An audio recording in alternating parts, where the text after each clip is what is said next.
This business spotlight today is with Keith O'Neill from Novus Diagnostic. Keith, you're very welcome. Thank you. Glad So to be great here. to have somebody who's got a lot more brains than me. In fact, most people have. So I'd be kind of Oh, that's a bar. scared. You don't want to set this early in the conversation. Let's see. I'd be, I'd be kind of scared of this sort of stuff. But listen, tell us a bit about your background and what your business is and what it does. Sure.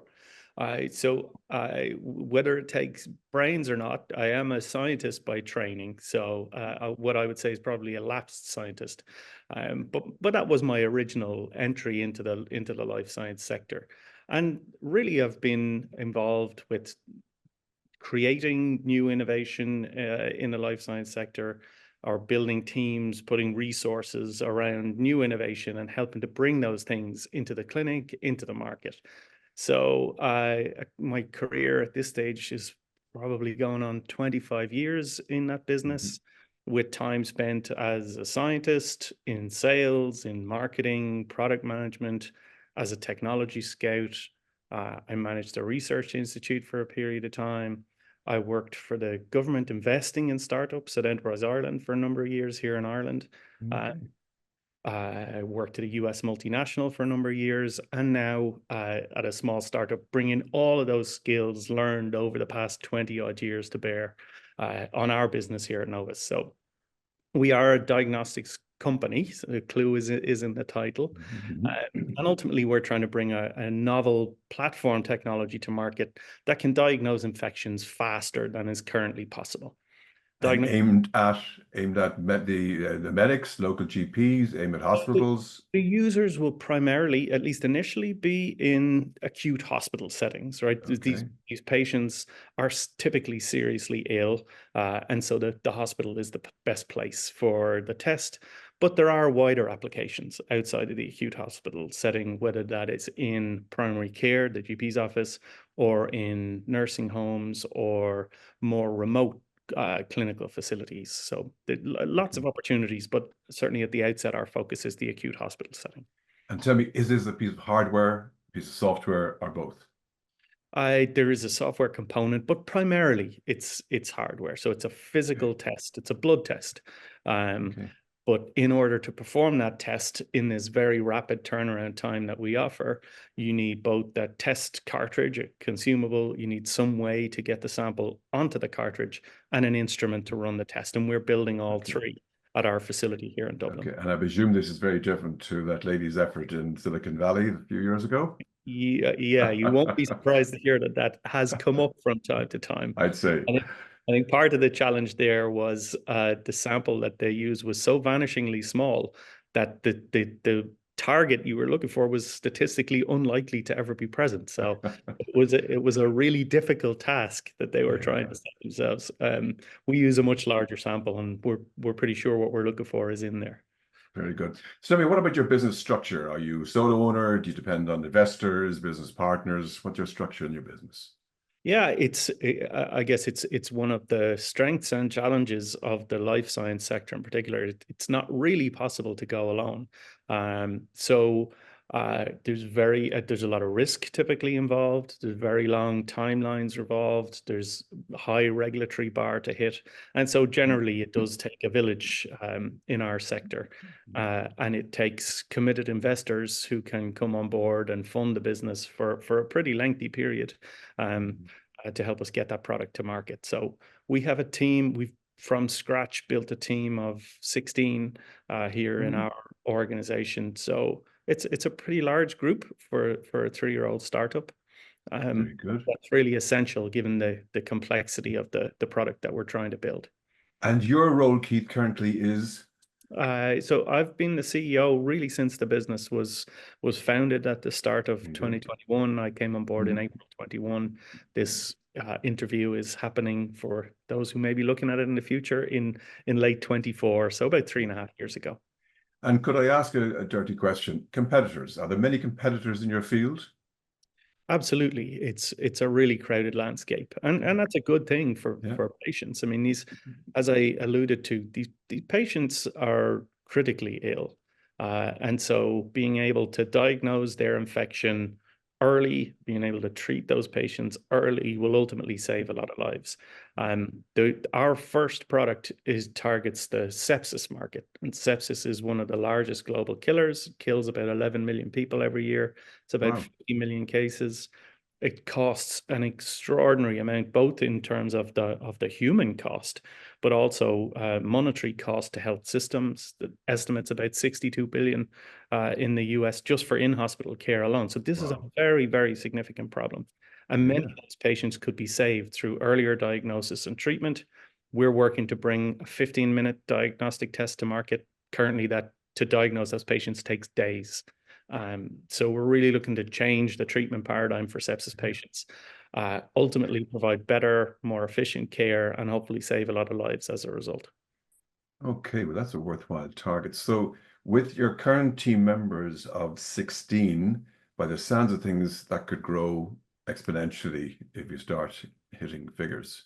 It could in time. I mean, for the stage of development we're at, we're fully staffed at the moment, which is great. Okay. But we are fundraising at the moment, and that should enable us to expand the team a little bit, hopefully go a little bit faster and get the product into the clinic a little bit faster. But ultimately, when we get closer to commercialization, we'll need to expand significantly. So tell me, along your journey, it's obviously been a very easy growth pattern. Can you think of a memorable big hurdle that you faced and how did you handle it? I'm sure you speak to a lot of startup founders. Every day is a hurdle of some description, large Yeah. or small. Yeah. But I suppose in our sector, it is so capital intensive that the first real task is to bring on board committed investors. And so that's the first significant milestone for the business. And so we were fortunate to raise for a diagnostics company, a significant enough seed round, a 5 million euro seed round in late 2022. And that's really given us the impetus to accelerate our development program and get back into the clinic. In parallel with that, we've been fortunate to raise quite a bit of non-dilutive finance through grant funding as well. So we've raised over 9 million euros in total to fund our activities to date. And we'll probably, with some luck, close around somewhere between 5 and 6 million in the next couple of months. So it is a capital intensive business, but that's the first real hurdle, is to convince investors that you've got something really valuable that meets an unmet need, that will make an impact in the market, and to get them to put their hard-earned cash behind it. Well, it certainly sounds worthwhile if you're going to save an incredible amount of lives. So tell me, when you're building your team, what are the top three qualities that you look for when you're hiring people?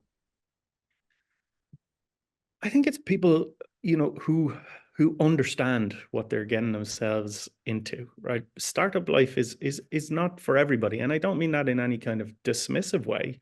I just mean it's got to be the thing that intrinsically motivates you, right? And for some people, the risk profile is just not right. For some people, the uncertainty is just not right. For some people, maybe the mission isn't interesting at all.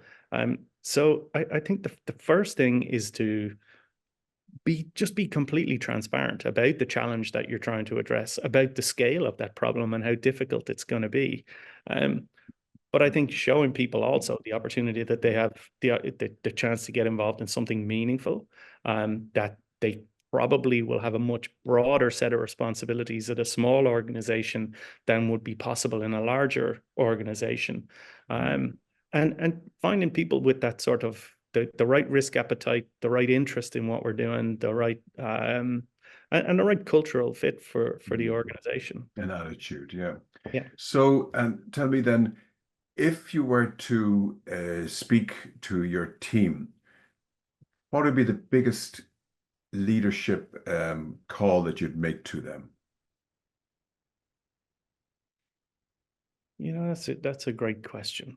I mean, I think what we as a leadership team, because it's really never just one person, as a leadership team, try to continuously reinforce for all of the team here.